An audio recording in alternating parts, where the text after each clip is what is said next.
personas sensibles, las personas abiertas a todo, que todo vale y todo es bonito, son las personas, son los candidatos perfectos para que en los últimos tiempos, en un momento determinado, puedan ser utilizados por el mismo diablo sin darse cuenta. Fijaros que incluso ha habido personas con una gran comunión, con una gran relación con el Señor, que en un momento determinado hasta el diablo los usó y no se habían dado cuenta.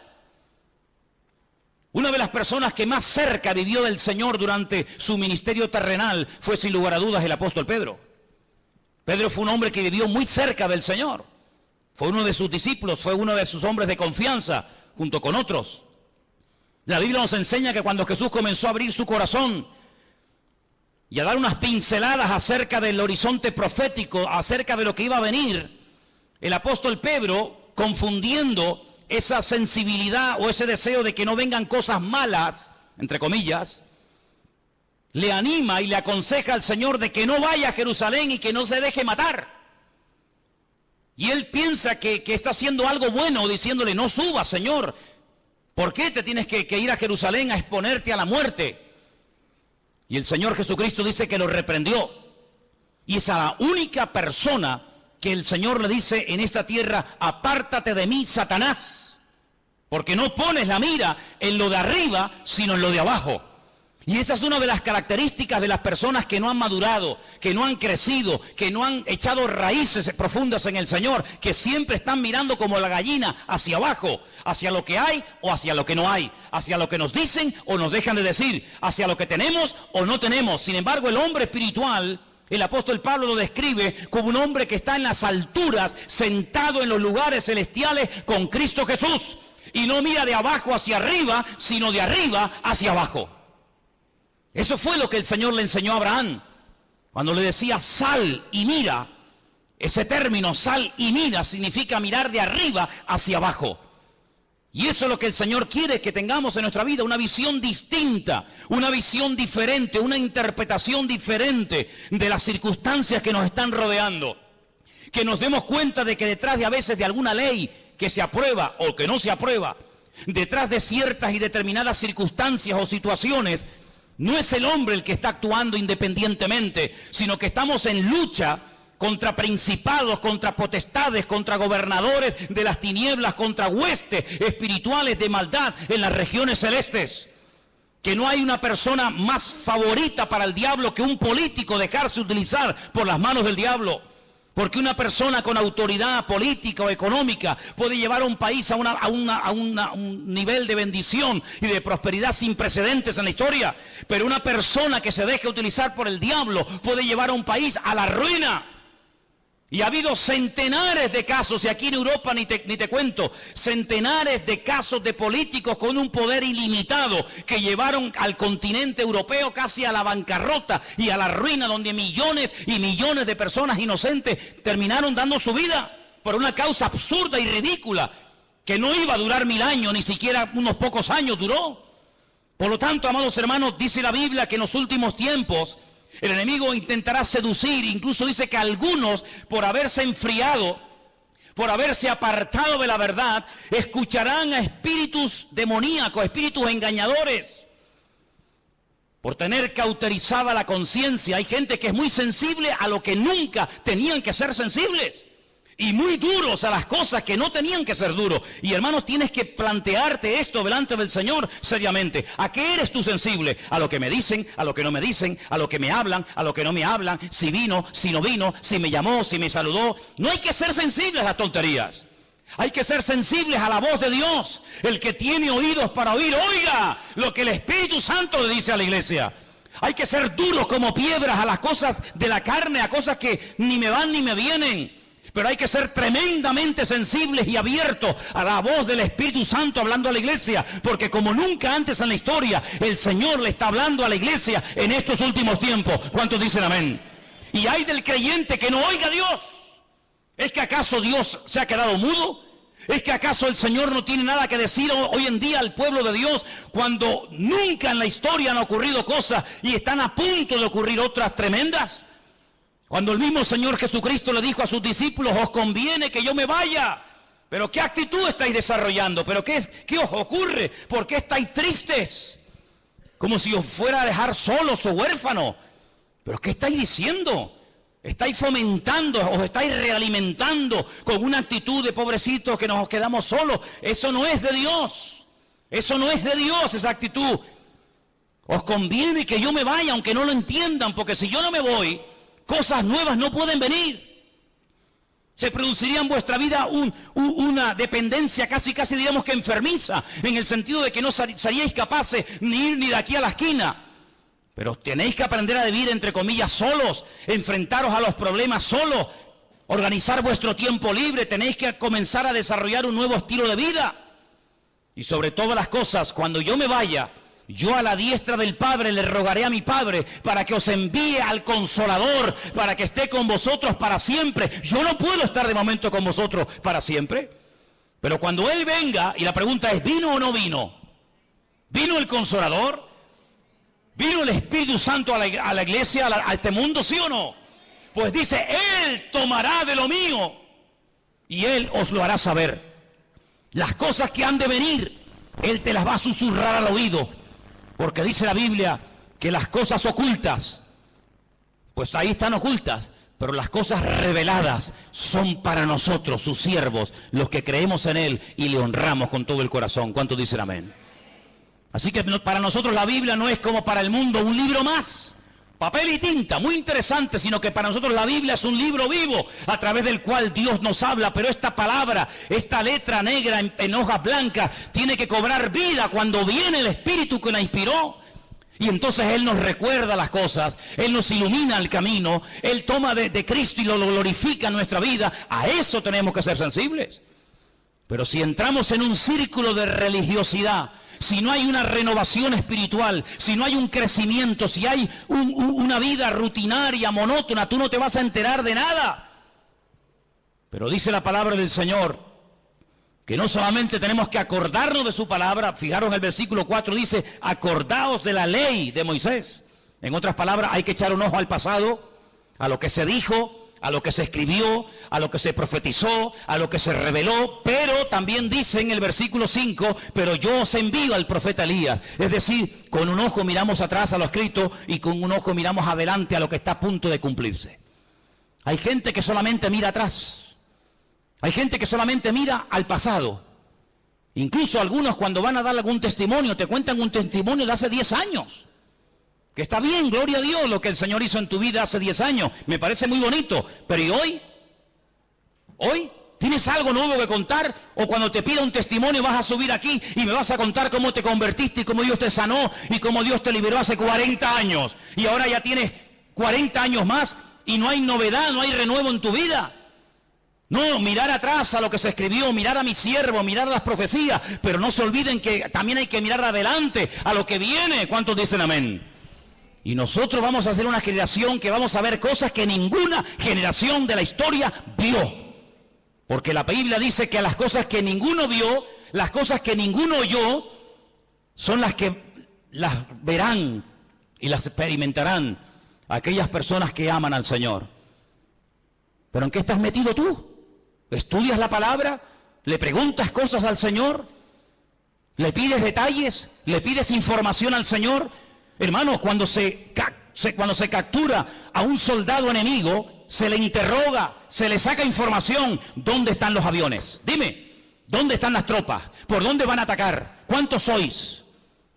¿Cómo se llaman vuestros generales? ¿Qué planes tenéis? ¿Qué proyectos tenéis? ¿Qué día pensabais atacar? ¿Por tierra, por mar, por aire? Se le saca información. Nosotros tenemos la mejor fuente de información que jamás ser humano podría tener en esta vida, y es la fuente genuina, la fuente verdadera, y es la fuente de nuestro Dios, el que nos revela la verdad, el que nos muestra el camino. Lámpara es a mis pies tu palabra y lumbrera mi camino. Dice que es como una antorcha que alumbra en medio de las tinieblas, para que aquel día no os sorprenda como ladrón en la noche. Nosotros podemos saber quién será y quién no será el anticristo, hasta cómo se va a llamar, y cómo va a ser, y cómo va a hablar, y dónde va a vivir, y qué va a hacer, y dónde va a morir. Lo sabemos nosotros, porque miramos a lo escrito, pero también miramos con suma cautela al futuro, porque sabemos que lo que se escribió se va a cumplir sí o sí en nuestros tiempos. ¿Cuántos dicen amén? Pero si gastas más tiempo en ver Supervivientes, El Gran Hermano y todas esas sandeces y estupideces que tienen a la gente atontada, incluso a muchos de ustedes que los tienen atontados perdidos, que os sabéis el nombre de todos los golfos y golfas de este país, que no han pegado un palo al agua en la vida, que viven del cuento, de plató en plató, de mentira en mentira, de engaño en engaño, que no han hecho nada, ni han estudiado, ni han trabajado, sino que se acostaron con uno y viven de lo que del pecado que hicieron. Si solamente dedicáis tiempo a eso y no a la palabra de Dios, aquel día a muchos de ustedes les va a sorprender como ladrón en la noche. Pero el Señor dijo, ustedes no pueden ser así. Ustedes tienen que estar velando y orando para que el diablo no os sorprenda y para que no os quedéis sin aceite, sino que viváis renovados. Ahora, ¿qué ocurre con este pueblo? Entró en una actitud muy peligrosa y contagiosa. Dejadme que os diga algo. La salud no se contagia. Usted está sano y se junta un enfermo y su salud no contagia, no contagia en el buen sentido de la palabra a ningún enfermo. Y aquí tenemos un gran enfermero entre nosotros que nos lo podría decir, y tenemos hermanos que entienden de esto.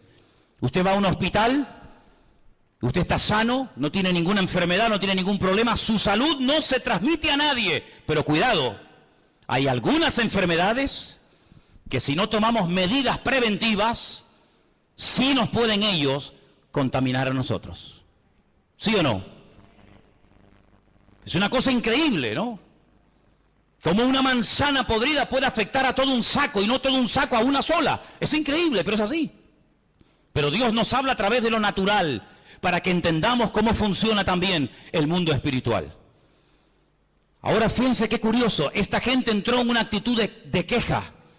Y la queja es el cáncer del espíritu que mata la fe del pueblo de Dios.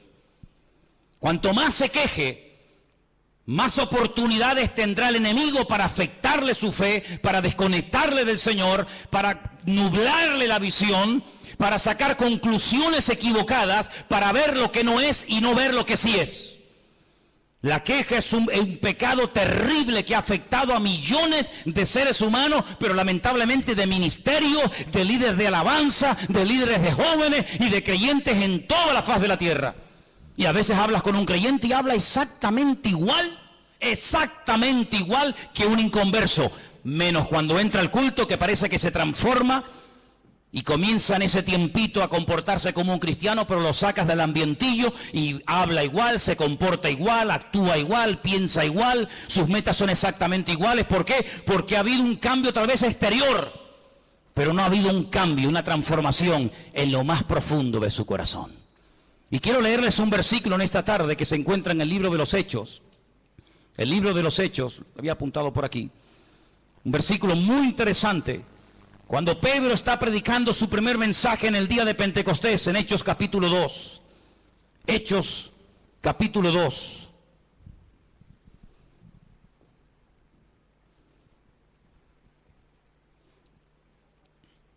¿Lo tienen, hermanos?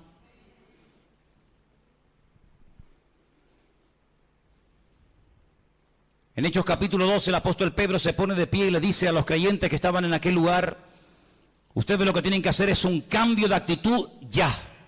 Versículo 38.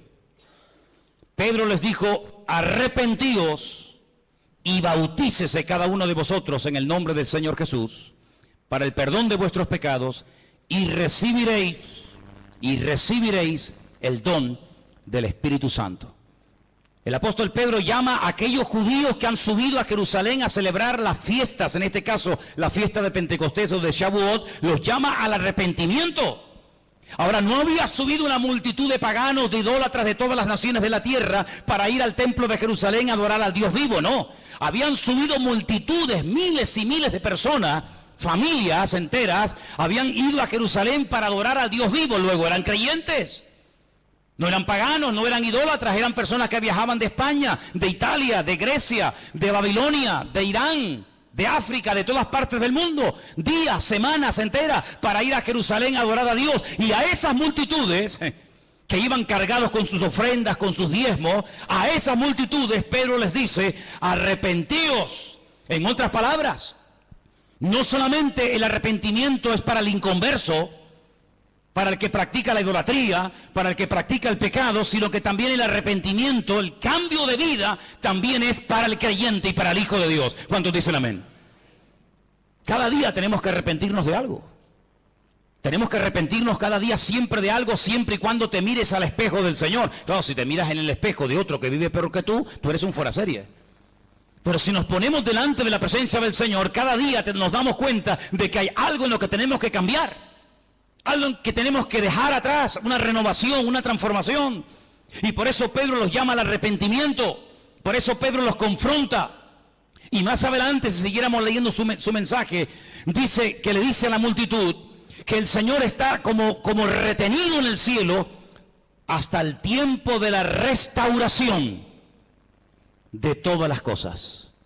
Y ahora, volviendo a Malaquías, nos encontramos que el Señor les dice al pueblo: cuando yo envíe a mi siervo a predicarles, dice en el versículo 2, vosotros los que teméis mi nombre, nacerá el sol de justicia, en sus alas traerá salvación.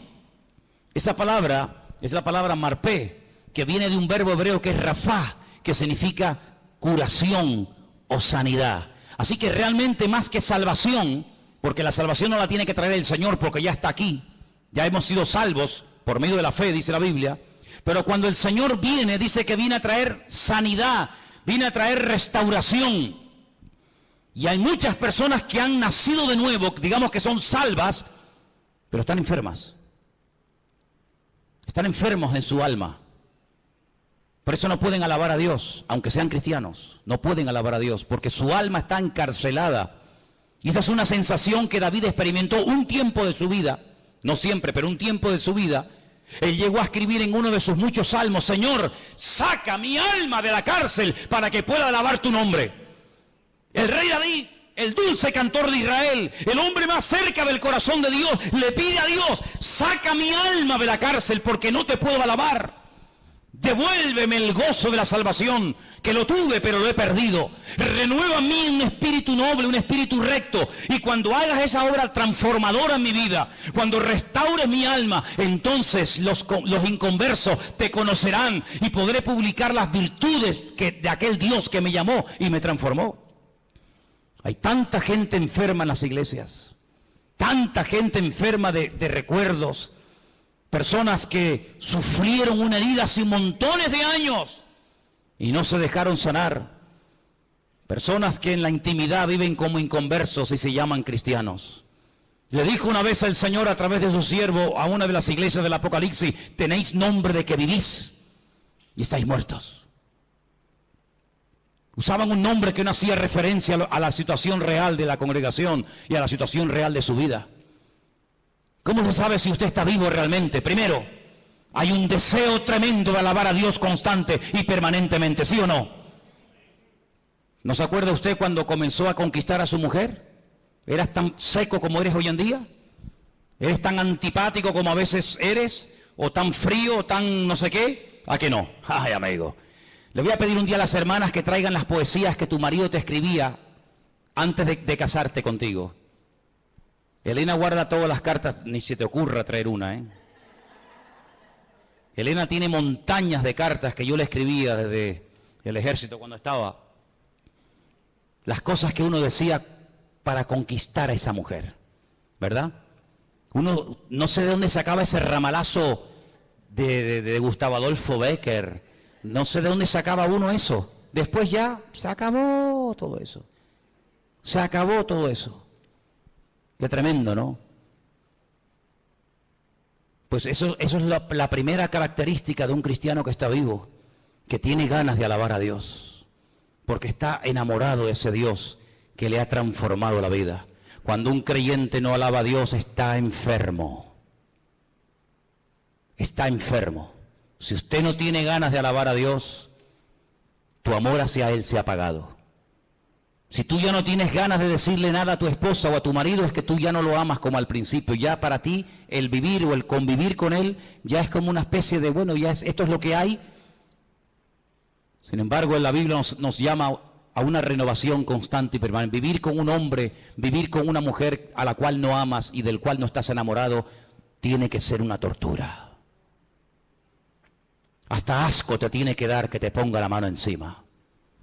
Estar al lado de un hombre, dormir al lado de un hombre y de una mujer que no amas cuando tu corazón no está con ella o cuando tu corazón no está con él, tiene que ser una tortura terrible.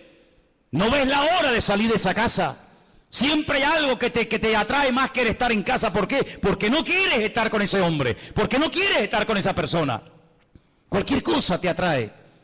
Sin embargo, cuando estás enamorado de él o de ella, ay amigo, las horas son segundos, ¿a que sí? Pero cuando no hay amor, los segundos te parecen eternidad. Eso es lo que pasa con el Señor. Lo segundo que pasa cuando uno está enamorado del Señor es que le quiere hablar a todo el mundo de lo que tú tienes.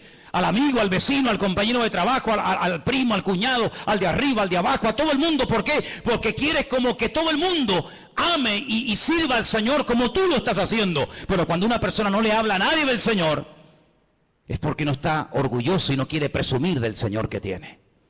¿No tienes nada que decir? ¿Qué le voy a contar yo a mi vecino de Dios si yo ni siquiera le conozco? ¿Qué le voy yo a hablar a mi vecino del amor a Dios cuando yo ya ni le amo tanto, ni le alabo, ni le adoro? Es otra característica. Y podríamos hablar de muchas. Por eso el Señor le dice, mira, lo que a ustedes les hace falta es una renovación espiritual. Y entonces dice que les enviaría al profeta Elías. Y ahí se produciría una restauración en el seno de la familia. Lean conmigo el versículo 5. 4:5 de Malaquías. He aquí, yo os envío al profeta, ¿qué dice? Elías, antes de que venga el día del Señor grande y terrible. ¿Saben que hasta el día de hoy Israel está esperando a Elías?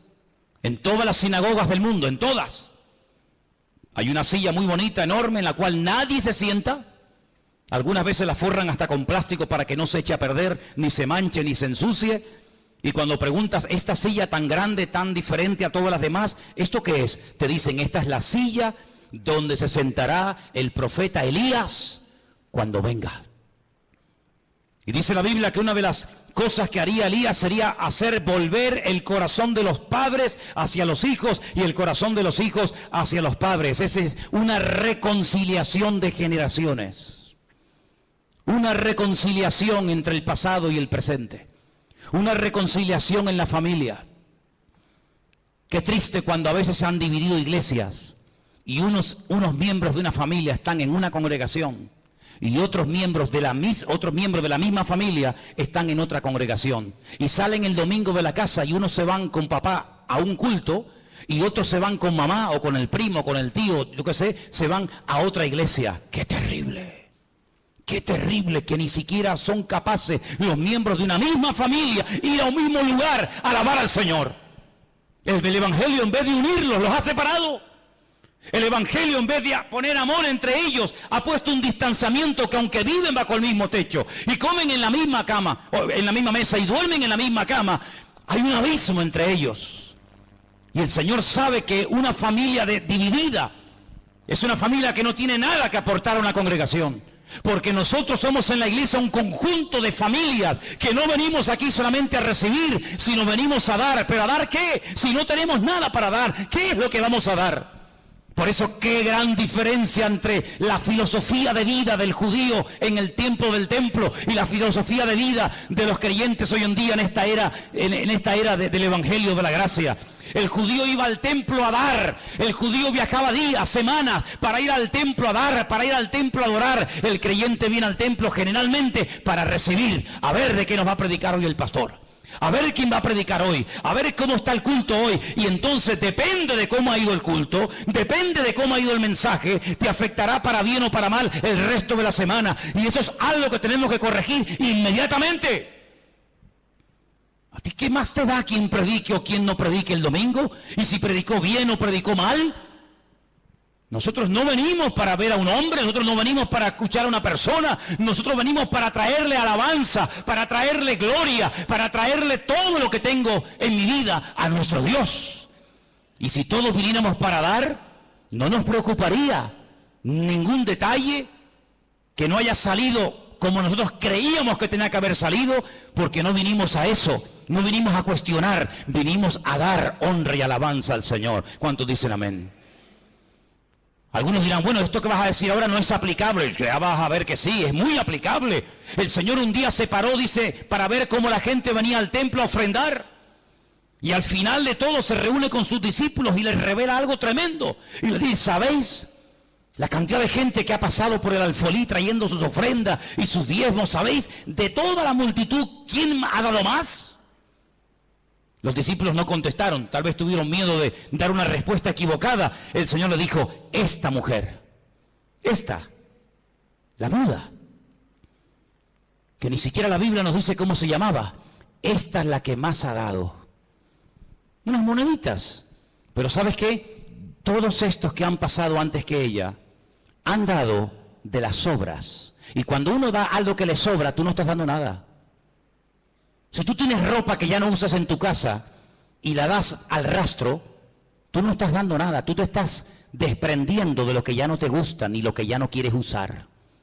Dar es cuando dice mi mejor traje, mi mejor corbata, mi mejor pantalón, mi mejor lo que sea, yo lo doy a un hermano ahí donde te duele, porque estás dando lo que te gusta, lo que amas, lo que aprecias. Pero dar ropa vieja, dar ropa que está sucia, dar ropa que es del año catapum, dar ropa que te da vergüenza ponértela, tú no estás dando nada. Te estamos haciendo un favor nosotros con sacarte la basura que ya no te quieres poner. Y encima después presume de, no, yo he dado. ¿Tú qué has dado? Tú no has dado nada. Esta es la que ha dado, porque estos han dado de las sobras. Y mientras des de lo que te sobra, no estás dando. Pero esta ha dado todo cuanto tenía. Así que el Señor no solamente ve cómo damos, sino por qué damos y cómo damos. La actitud de esta mujer es la que le tocó el corazón al Señor y no la de todos aquellos religiosos que de cara a la galería presumían de que habían dado, pero sin embargo ella dio, dice, de una forma que impactó el corazón del Señor. ¿Cuántos dicen amén? Esa es la actitud con la que tú tienes que vivir, y yo y todos y cada uno de nosotros, de sacrificarnos y de esforzarnos por el reino. Qué poco sacrificio hoy en día hay en el pueblo de Dios, qué pocos sacrificados hoy en día se ven en las iglesias a la hora de servir al Señor. Qué poco sacrificio hay a veces en nuestra vida. Cuántas excusas ponemos a la hora de no, es que no puedo, es que tal, es que cual. Cuántas cosas ponemos, ¿verdad? Siempre como excusas para no esforzarnos por el reino del Señor. El próximo mes cumpliremos 14 años, ¿no? Aquí. Este mes de mayo cumplimos aquí 14 años. 14 años que se dice pronto. Sin el esfuerzo, sin el apoyo de un remanente fiel que siempre ha habido, hubiera sido prácticamente imposible llegar a este punto. Los que vienen y van, los que hoy en día los ves aquí saltando y brincando y la semana que viene ni sabes si vendrán. Una iglesia no se sostiene de esa manera, pero cuando hay hombres y mujeres fieles que preguntan, oye, ¿cómo va la obra? Oye, ¿hace falta algo? ¿Hay algún necesitado entre nosotros? ¿Hay alguna carencia? Con ese tipo de personas, con ese tipo de actitud, es que con el que se sustenta la obra, con el que se mantiene la fidelidad de una congregación. Y podemos decir, 14 años hemos estado aquí. ¿Por qué? Porque ha habido gente fiel, que a veces se ha sacrificado y le ha dado al Señor lo que saben que tenían que haberle dado. ¿Cuántos dicen amén? El profeta Elías, sabemos que era Juan el Bautista. Un hombre que vino antes del Señor y aproximadamente durante un año trajo un ministerio de restauración. Produjo una revolución, creó una expectativa en el pueblo de Israel, pero él siempre decía, yo no soy el que tiene que venir, yo solamente soy la voz de uno que clama en el desierto, pero el que viene detrás de mí, a ese es al que tenéis que oír y a ese es al que tenéis que escuchar. Pero antes, dejadme que os lleve al capítulo 3, verso 2, donde dice, ¿cómo será el día del Señor? Capítulo 3, verso 2 dice, ¿quién podrá soportar el tiempo de su venida? ¿Quién? ¿Quién podrá estar en pie cuando Él se manifieste? Cuando el Señor venga, toda la humanidad, aunque te cueste entenderlo, todos tendrán que ponerse de rodillas. Todos. Toda rodilla se doblará, dice la Biblia. Toda rodilla se doblará. Por eso dice aquí, ¿quién podrá estar en pie cuando Él se manifieste? porque Él es como fuego purificador y como jabón de lavadores. Es decir, que el día del Señor será para lavar, será para quemar la escoria, será un tiempo de purificación. Pero al mismo tiempo, la venida del Señor, el día del Señor, en el capítulo 3, verso 17, dice lo siguiente para nosotros: serán para mí un especial tesoro, ha dicho el Señor de los ejércitos, en el día en el que yo actúe, los perdonaré como el hombre que perdona a su hijo que le sirve. Es decir, para uno será fuego devorador, fuego consumidor, pero para otros será el mejor día del mundo cuando el Señor venga con su presencia. Porque dejadme que os diga algo, en la primera venida el Señor lo hizo al revés. Es una cosa curiosa. En la primera venida el Señor no quitó el pecado. El Señor lo que hizo fue que condenó, venció, derrotó al pecado, pero no a sus consecuencias.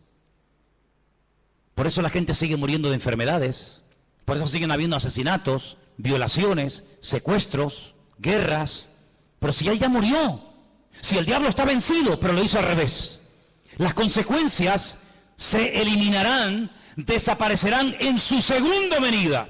En el día del Señor, el pecado lo superó, pagó el precio de nuestros pecados con su primera venida, pero las consecuencias aún se siguen experimentando.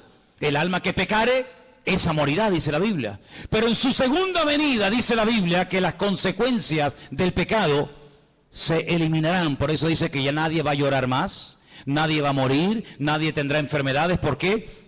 Porque su segunda venida será no solamente un tiempo de purificación y de bendición, sino que Él quitará toda maldición de la tierra. La palabra maldición, jerén, se puede traducir de dos formas, de un término polivalente: por destrucción o por maldición. Hasta el día de hoy las maldiciones hereditarias en los que aborrecen al Señor se siguen manifestando. Hasta el día de hoy el diablo sigue hurtando, matando y destruyendo, aunque está vencido.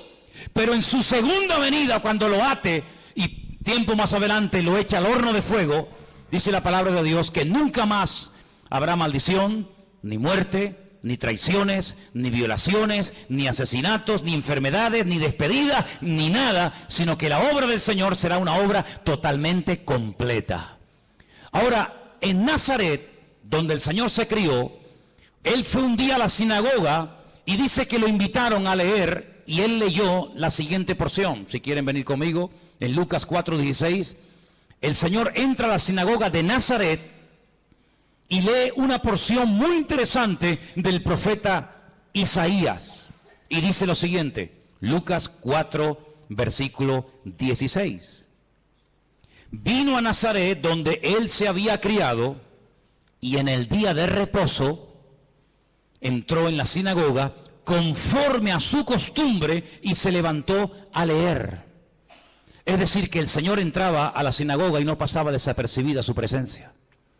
Él participaba, leyendo, orando, sanando. No vemos al Señor de una forma ahí oculto en la sinagoga, sino que cada vez que lo vemos en el interior de una sinagoga, lo vemos siempre haciendo algo. Y en este caso dice que se levanta ahora a leer y se le dio el libro del profeta Isaías. Y habiendo abierto el libro, halló el lugar donde estaba escrito. Escuche, esta es la porción, qué bueno que lo tenemos en la Biblia, sabemos lo que Él leyó ese día, y fue esto: el Espíritu del Señor está sobre mí, por cuanto me ha ungido para dar buenas nuevas a los pobres. Me ha enviado a sanar a los quebrantados de corazón, a pregonar libertad a los cautivos, vista a los ciegos, a poner en libertad a los oprimidos y a predicar el año agradable del Señor. Enrollando el libro se lo dio al ministro y se sentó, y los ojos de todos en la sinagoga estaban fijos en él. Comenzó a decirles: hoy se ha cumplido esta escritura delante de todos vosotros.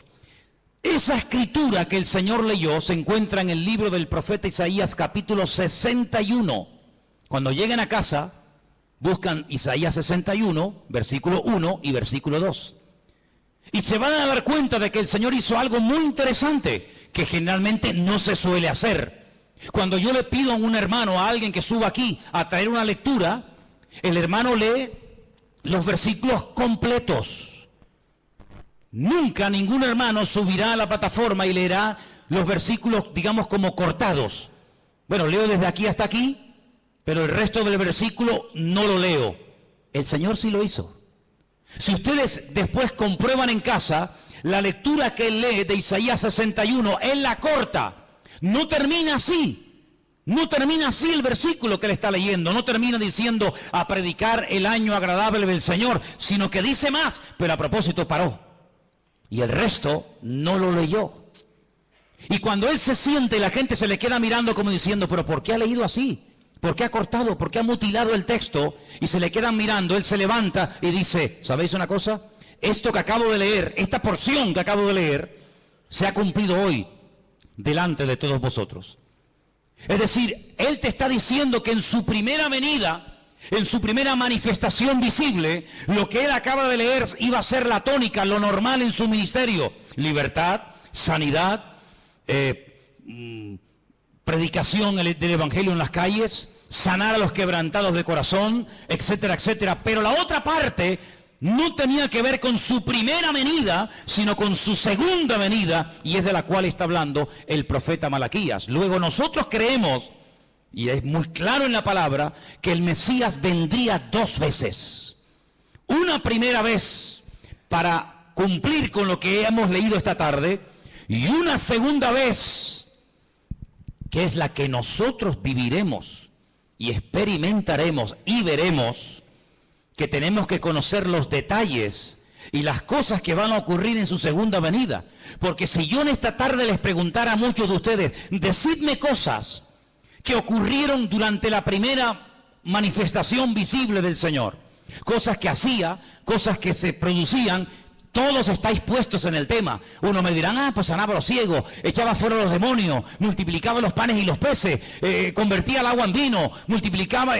Bien, pero la segunda venida es la que a nosotros nos va a afectar directamente. Nosotros no estuvimos en su primera venida, no lo vimos, no estábamos allí. Creemos por fe lo que otras personas vieron y que escribieron y nos ha llegado hasta nosotros. Y creemos a pie juntillas que los testigos oculares de su primera venida, lo que vieron y lo que experimentaron, lo transmitieron fielmente hasta nuestros días. Amén, hermanos. Pero allí no estuvimos. Yo no escuché de labios de Cristo el sermón del monte. Yo no vi cómo sanaba al ciego poniéndole barra en los ojos y mandándolo a lavarse al estanque de Siloé. Yo no lo vi cuando entró en el estanque de Betesda y le dijo a aquel paralítico, levántate, toma tu lecho y anda. Yo no estaba en la barca y lo vi caminando por encima de las aguas. No estuve en el monte de la Calavera viendo cómo lo clavaban. Y no estuve en el día de Pentecostés viendo a aquella multitud recibiendo el poder del Espíritu Santo. No estuve allí. Nosotros creemos en todos esos detalles porque creemos que lo vieron y lo experimentaron, lo transmitieron no solamente oralmente, sino por la Escritura. Pero, amados hermanos, a nosotros sí nos va a afectar la manifestación del anticristo. A nosotros sí nos va a afectar la coalición de naciones paganas, coaliciones de naciones, ¿verdad? Que entre ellas se llevaban como el perro y el gato, pero que se van a unir para ir a atacar al pueblo de Israel. Nosotros tenemos que conocer los detalles de su segunda manifestación. ¿Para qué? Para que aquel día no nos sorprendan las cosas. Porque tenemos que partir de la base, y Malaquías lo deja bien claro, que el que controla la historia, el que pone y el que quita, el que abre y el que cierra, el que mueve a las naciones y a los dirigentes del mundo, es el Dios soberano de toda la tierra. ¿Cuántos dicen amén? Así que los que van a ganar en las próximas elecciones, y los que van a estar gobernando este país, alcaldes, diputados o lo que sea, no es porque ellos hayan ganado, sino es porque Dios ha permitido que esos que ni siquiera saben ahora quiénes van a ser, son los que Dios va a permitir. No es que esté de acuerdo, pero son los que Dios va a permitir que durante un tiempo gobiernen este país. ¿Quién fue el que permitió que volviera otra vez a ganar el mismo presidente en Israel, Benjamín Netanyahu? Nadie decía que iba a ganar. Todo el mundo decía, esta vez no sale, esta vez no sale. ¿Quién es el que ha permitido eso? El Dios Todopoderoso, el que controla los movimientos de las naciones. Y Dios tendrá que poner a veces gobernantes terribles, terribles, injustos, depravados, ateos, que no aman a Dios ni a su palabra se someten. Dios permitirá que durante un tiempo estén ahí para que las profecías de la palabra se puedan llegar a cumplir, queridos hermanos. Pero tenemos que orar y no sorprendernos y no tener favoritismo ni inclinaciones a un lado o a otro lado, sino decir que se haga la voluntad del Señor. Conozco gente que se ha ido al muro de los lamentos en Jerusalén y se han puesto a orar para que no venga el anticristo. Y creen que no va a venir porque ellos han orado. Y yo si tuviera que decirles y ser sincero, les diría, yo oraría todo lo contrario, que venga ya. Porque hasta que no venga no podrá venir el Señor. Así que, amados, ese concepto de esto es bueno y esto es malo, es que tú no has entendido nada. En Dios no hay nada malo. En Dios todo es perfecto y todo sale según el plan y según el diseño de Dios. ¿Quién le puso a Augusto César que censara a todo el mundo en su época? ¿Asunto de qué? Amigo, pero es que sus padres vivían muy lejos de Belén de Judea. ¿Y qué va a mover a una mujer embarazada del norte de Israel, ir hasta casi hasta el sur? ¿A qué? Porque tienes que ir, porque el rey Augusto César así lo ha decretado. Y tuvo que haber un Poncio Pilato que no se apiadara lo más mínimo del Señor, y aunque reconociera que era un ser inocente, que no merecía aquella paliza que le estaban dando y aquella muerte terrible que experimentaría, Dios permitió que hubiera un Poncio Pilato, porque si no hubiera un Poncio Pilato, Jesús no hubiera muerto.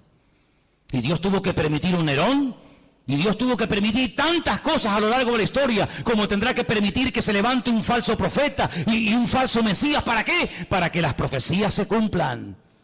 Y los maduros, los que tienen una visión del reino, los que ven en el horizonte el mundo espiritual, van a reconocer que los últimos tiempos serán tiempos de cambios. Tiempos donde la única seguridad que tendremos es la seguridad que nos produce Él y su palabra a través de sus promesas. ¿Cuántos dicen amén? Así que la confianza no está puesta en este o en aquel. La confianza del creyente tiene que estar puesta en el Señor. ¿Cuántos dicen amén? Por eso, amados hermanos, cuando los judíos en las sinagogas leen el último capítulo de